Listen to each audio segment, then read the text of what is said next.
There was a man of the tribe of Benjamin, whose name was Kish, the son of Abiel, the son of Zerah, the son of Bechorath, the son of Aphiah, a Benjamite, a mighty man of influence and wealth.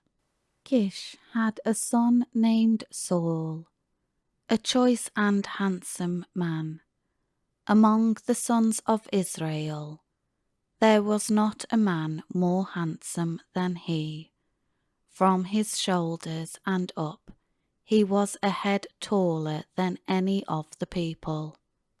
Now the donkeys of Kish, Saul's father, had wandered off and were lost. Kish said to his son Saul, "Please take one of the servants with you, and arise, go look for the donkeys." And they passed through the hill country of Ephraim, and the land of Shalisha, but did not find them.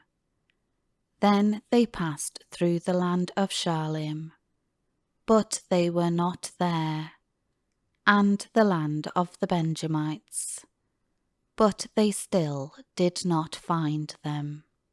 When they came to the land of Zuph, Saul said to his servant who was with him, "Come, let us return, otherwise my father will stop worrying about the donkeys and become anxious about us."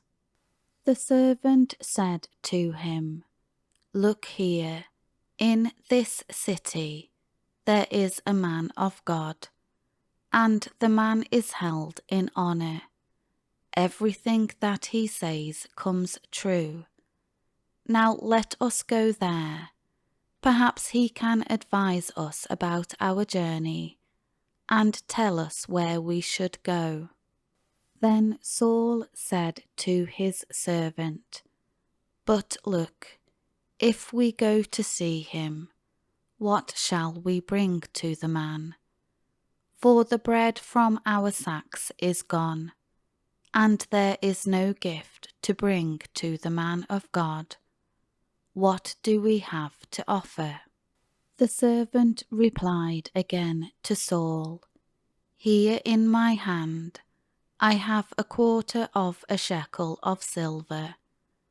I will give that to the man of God, and he will advise us as to where we should go on our journey to find the donkeys." Formerly in Israel, when a man went to inquire of God, he would say, "Come, let us go to the seer." For he who is called a prophet today was formerly called a seer. Saul said to his servant, "Well said, come, let us go." So they went to the city where the man of God was living. As they went up the hill to the city, they met some young women going out to draw water, and said to them, "Is the seer, prophet here?"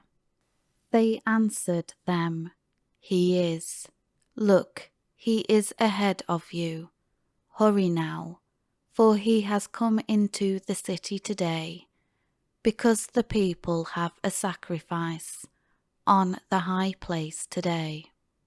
As you enter the city, you will find him, before he goes up to the high place to eat, for the people will not eat until he comes, because he must ask the blessing on the sacrifice.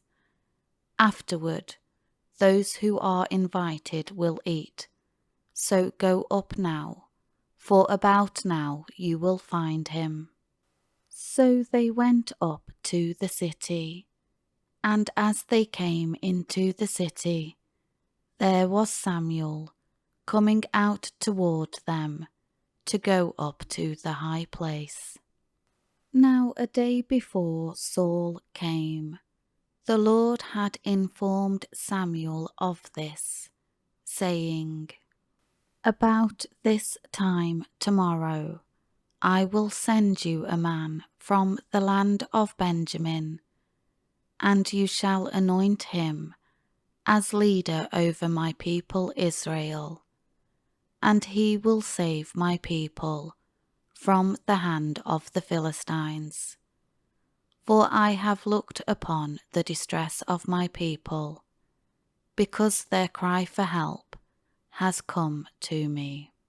When Samuel saw Saul, the Lord said to him, "There is the man of whom I spoke to you. This one shall rule over my people as their king." Then Saul approached Samuel in the city gate and said, "Please tell me where the seer's house is." Samuel answered Saul, "I am the seer. Go on ahead of me to the high place, for you shall eat with me today, and in the morning I will let you go, and will tell you all that is on your mind. As for your donkeys, which were lost 3 days ago, do not be concerned about them, for they have been found. And for whom are all things that are desirable in Israel? Are they not for you, and for all your father's household, family?" Saul replied, "Am I not a Benjamite, of the smallest of the tribes of Israel? And is not my family the smallest of all the families of the tribe of Benjamin? Why then have you spoken this way to me, as if I were very important?" Then Samuel took Saul and his servant, and brought them into the hall at the high place, and gave them a place to sit at the head of the persons, about 30 men, who were invited, while the rest ate outside. Samuel said to the cook, "Bring the priest's portion that I gave you, regarding which I told you, set it aside." Then the cook lifted up the leg, thigh, with the meat that was on it, indicating that it was the priest's honoured portion, and placed it before Saul. Samuel said, "Here is what has been reserved for you.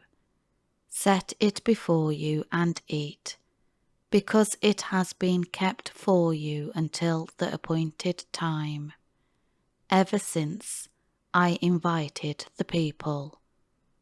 So Saul ate with Samuel that day.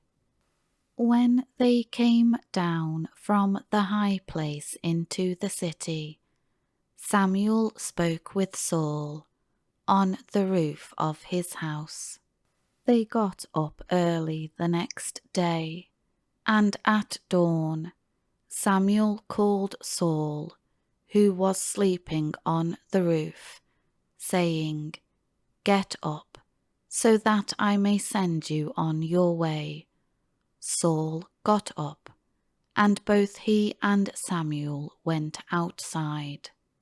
As they were going down to the outskirts of the city, Samuel said to Saul, "Tell the servant to go on ahead of us, so that he may pass by, but you stand still now, so that I may proclaim the word of God to you."